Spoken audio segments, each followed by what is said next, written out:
Welcome to the Real Estate Marathon Podcast, your guide in the race to financial freedom through real estate investing and sound financial practices. This podcast is for anyone interested in learning more about real estate investing, personal finances, and a new take on traditional retirement. Now, here are your hosts, Larry Fierro and Mike Moe.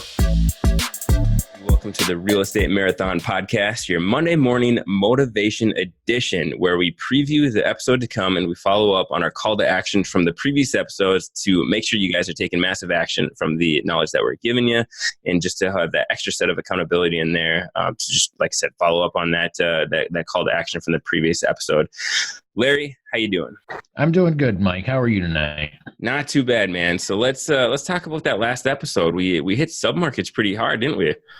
We did. We were climbing all over submarkets, letting you know where you should look for them, and giving you a bunch of great, useful information on episode 9. So, and an excellent call to action. Yeah, so we had we're kind of going on this journey. We talked about our market, which is obviously a bigger MSA, a larger chunk of land to analyze real estate in. And then we talked about narrowing that down to a sub-market. And really the call to action from our last episode was, have you looked at your sub-market and have you analyzed whether or not that sub-market meets your goals? And what I mean by that is does the tenants in that market meet your investing strategies? Does the properties, does the price meet your investing strategies?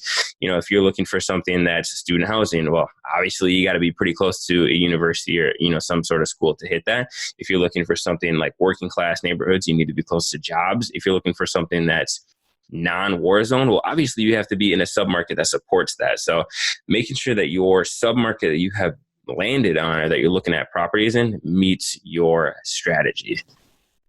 Yeah, that's a big factor involved in the success of your real estate investing business. You have to make sure that it lines up with what your goals are and that you've gotten the actual information on your area so you can make an informed decision, and that'll improve the chances of success 100-fold. Yeah.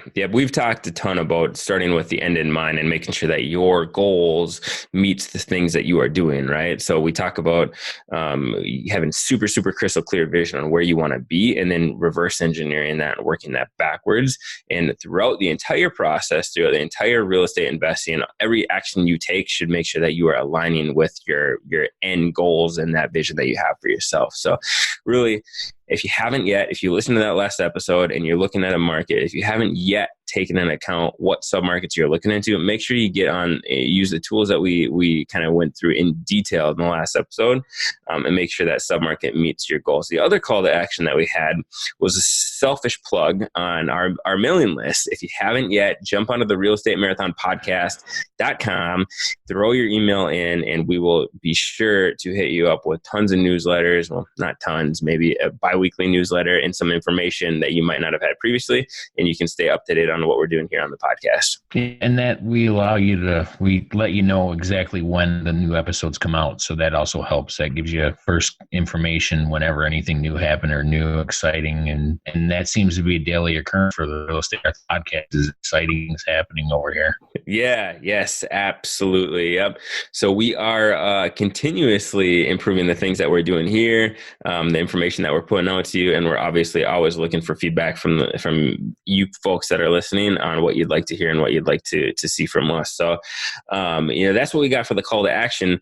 The last thing that I'd like to touch on, and it's something that we've been talking about for a while, is the knowledge side of things, right? And I think that kind of sometimes it gets brushed over as far as, I might know things at a high level and I might know things in theory, but I think it's really, really, really important as we're going through the real estate journey, as we're going through this educational process, to really understand things at a very, very deep and intimate level. And when you do that, that is when you get to the point where you can start optimizing and maximizing potential. If you understand things theoretically and at a very high level, you can go through the motions and you can kind of fumble your way through it.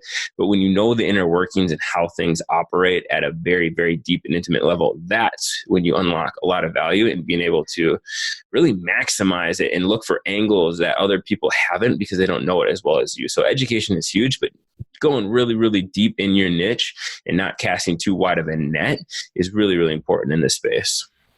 Yeah, you have to start with would you call it a 10,000 foot view, and then you have to narrow in on your specific area that you're comfortable in, that you've been researching at this point. You should have been researching for a few weeks at this point, which goes back to the call of action.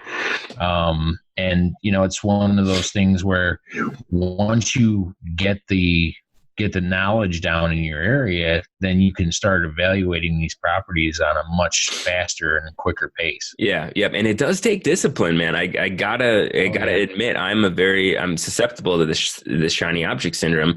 We were looking at properties in my target market, and a broker came along with this random mobile home park. Right. And I literally started thinking to myself, wow, that looks like a pretty good deal, but I don't know anything about mobile home parks. And really, my focus right now is small multifamily properties. I don't need to go look at mobile home parks. It's going to take my eye off the prize, and it's going to take my time away from what I truly need to be focused on, which is the niche that I have decided to focus on, which is a small to medium sized apartment complexes. Right. So sometimes it's fun to go after that shiny object, but it really takes you away from your goals and it makes it that much harder to get there.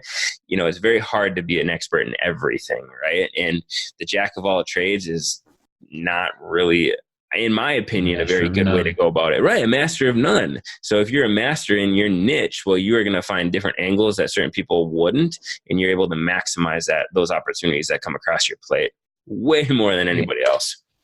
Oh, absolutely. And like you said, it's discipline with pretty much anything you do. You have to have discipline to get that good credit score. You have to have discipline in your finances. You have to have discipline when you're researching markets. And discipline comes from practice. I mean, you have to practice discipline every day. It's not something that you want to do every day, but it's something that and you're deep down that you have to do every day. And you should put that at the top of your priority list, is to research your market and use discipline in evaluating these properties. And everything should work out okay in the end for your real estate investing. Yeah, absolutely, man. So that's it really for this episode. Or the call to action was, again, from the previous episode, was selfishly jump on the Real Estate Marathon podcast, throw your email in there, and then we'll get you updated on the latest doings over here at the Real Estate Marathon. And then know your submarket. Look, if you've picked out a market and you haven't dove into it, you're really taking a deep dive into your submarkets, do that and make sure you understand where you want to invest and where you don't want to invest, starting with your goals and that end in mind. And if you have picked a submarket, just go back and reevaluate it and make sure the fundamentals of that submarket really make sense for what you're trying to do. And outside of that, get really knowledgeable about your niche or niche. What is it called? Is it niche? I go niche. Whatever. Niche. I like niche. Yeah, you're a little more fancy than I am, but whatever you call it, just get really, really in depth and educated on what you're trying to do, because that is when you're going to see the angles that 99% of the other people won't, and that's when you get paid off. So, other than that, man, anything else you want to add? No, that sounds like we've covered that as thoroughly as we can. Just make sure you're doing what we ask you to do, and I think you're going to enjoy the results. Yeah, perfect. Cool.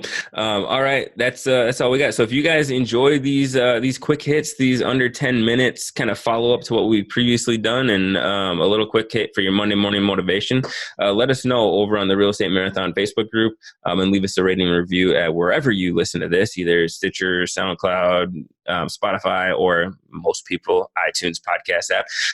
Let us know on there what you guys are thinking on this, and we'd love to hear your feedback. But other than that, we appreciate you guys tuning in to another episode of the Real Estate Marathon podcast, and we'll see you next time. Take care, guys. Peace. Thanks for listening to the Real Estate Marathon podcast. If you found value in any of the content from this show, consider supporting us in the following ways. Subscribe to the Real Estate Marathon podcast. Leave a rating and review. Continue the conversation with like-minded individuals on social media by heading over to the Real Estate Marathon podcast Facebook group, or follow us on Instagram and Twitter at Real Estate Marathon Podcast.